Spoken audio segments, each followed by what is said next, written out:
Hello ವೀಕ್ಷಕರೇ, ಎಲ್ಲರಿಗೂ ನಮಸ್ಕಾರ. Welcome to Food Nectar. ನಿಮ್ಮ ಕಣ್ಣಿನ ಆರೋಗ್ಯ ಚೆನ್ನಾಗಿರಬೇಕು ಅಂತ ಬಯಸಿದರೆ ನೀವು ಹೀರೆಕಾಯಿಯನ್ನು ನಿಮ್ಮ ಆಹಾರದಲ್ಲಿ ಯಥೇಚ್ಛವಾಗಿ ಬಳಸಬೇಕಾಗಿರುತ್ತೆ.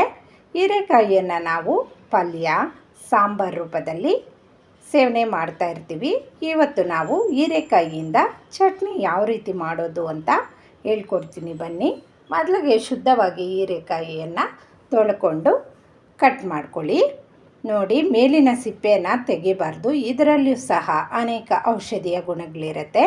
ಇದನ್ನು ನಾವು ಸಣ್ಣ ಸಣ್ಣ ಹೋಳುಗಳನ್ನಾಗಿ ಕಟ್ ಮಾಡ್ಕೋಬೇಕಾಗಿರುತ್ತೆ. ಇದು ಕಬ್ಬಿಣದ ಕೊರತೆಯನ್ನು ಸಹ ನಿವಾರಿಸುತ್ತೆ. ಮಲಬದ್ಧತೆ, ಆಯಾಸ, ದೇಹದ ತೂಕವನ್ನು ಸಹ ಕಡಿಮೆ ಮಾಡಿಕೊಳ್ಳೋರು ಇದನ್ನು ಸೇವನೆ ಮಾಡಬಹುದು. ನಂತರ ಇಲ್ಲಿ ಒಂದು ಕಡಾಯಿಯನ್ನು ಬಿಸಿ ಮಾಡಿಕೊಂಡು ಅದಕ್ಕೆ 1 ಸ್ಪೂನಷ್ಟು ಶುದ್ಧವಾದ ಗಾಣದ ಎಣ್ಣೆನ ಸೇರಿಸ್ಕೊತಾ ಇದ್ದೀನಿ. ನಂತರ ಇದಕ್ಕೆ 1 ಸ್ಪೂನಷ್ಟು ಕಡಲೆ ಬೇಳೆಯನ್ನು ಸೇರಿಸ್ಕೊಳ್ಳಿ. ಸ್ವಲ್ಪ ಚೆನ್ನಾಗಿ ಹುರ್ಕೊಂಡ ನಂತರ 1 ಸ್ಪೂನಷ್ಟು ಉದ್ದಿನ ಬೇಳೆನ ಸೇರಿಸ್ತಾ ಇದ್ದೀನಿ. ಈ 2 ಬೇಳೆಗಳನ್ನು ಕೆಂಬಣ್ಣ ಬರೋವರೆಗೂ ಚೆನ್ನಾಗಿ ಹುರ್ಕೊಂಡ ನಂತರ ಇಲ್ಲಿ ಒಂದು ಅರ್ಧ ಸ್ಪೂನಷ್ಟು ಜೀರಿಗೆನ ಸೇರಿಸ್ತಾ ಇದ್ದೀನಿ. ನಂತರ ಒಂದು ಅರ್ಧ ಈರುಳ್ಳಿಯನ್ನು ಸಹ ಕಟ್ ಮಾಡಿ ಸೇರಿಸ್ತಾ ಇದ್ದೀನಿ. ಇದಕ್ಕೆ 4 ರಿಂದ 5 ಬೆಳ್ಳುಳ್ಳಿ ಎಸಳುಗಳನ್ನು ಸೇರಿಸ್ತಾ ಇದ್ದೀನಿ.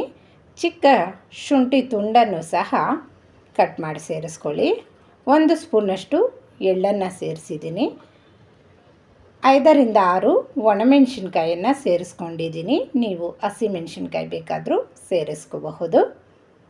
ನಂತರ ನಾವು ಇದೆಲ್ಲವನ್ನು ಹುರ್ಕೋಬೇಕು ಚೆನ್ನಾಗಿ. ಇದು ಚೆನ್ನಾಗಿ ಹುರ್ಕೊಂಡ ನಂತರ ನಾವು ಕಟ್ ಮಾಡಿ ಇಟ್ಕೊಂಡಿರ್ತಕ್ಕಂಥ ಹೀರೆಕಾಯಿ ಹೋಳುಗಳನ್ನು ಸೇರಿಸ್ಕೊಂಡು ಚೆನ್ನಾಗಿ ಫ್ರೈ ಮಾಡ್ಕೊಳ್ಳಿ. ಇಲ್ಲಿ ನಾವು ಇದಕ್ಕೆ ಉಪ್ಪನ್ನು ಸೇರಿಸಬಾರ್ದು, ಯಾಕಂದರೆ ಹೀರೆಕಾಯಿ ನೀರು ಬಿಟ್ಕೊಳ್ಳುತ್ತೆ. ಲಾಸ್ಟಲ್ಲಿ ಸೇರಿಸ್ಕೋಬೇಕು.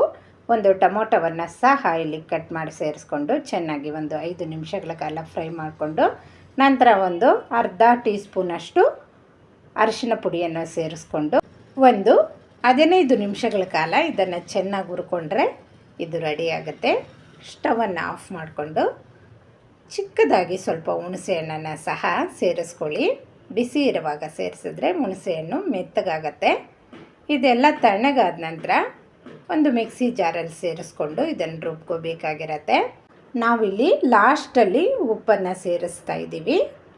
ನೋಡಿ, ಈ ರೀತಿ ಬಂದಿದ್ದೀನಿ. ಇದನ್ನು ಒರಳಲ್ಲಿ ಮಾಡಿಕೊಂಡ್ರೆ ತುಂಬ ಹೆಲ್ತ್ ಬೆನಿಫಿಟ್ಸ್ ಇರುತ್ತೆ. ನೋಡಿ, ಇದನ್ನು ಬಿಸಿ ಬಿಸಿ ಅನ್ನ, ಚಪಾತಿ ಹಾಗೆ ದೋಸೆ ಜೊತೆ ಸೂಪರ್ ಕಾಂಬಿನೇಷನ್ ಆಗಿರುತ್ತೆ. ನೀವು ಒಮ್ಮೆ ಈ ರೀತಿ ಚಟ್ನಿ ರೂಪದಲ್ಲಿ ಟ್ರೈ ಮಾಡಿ.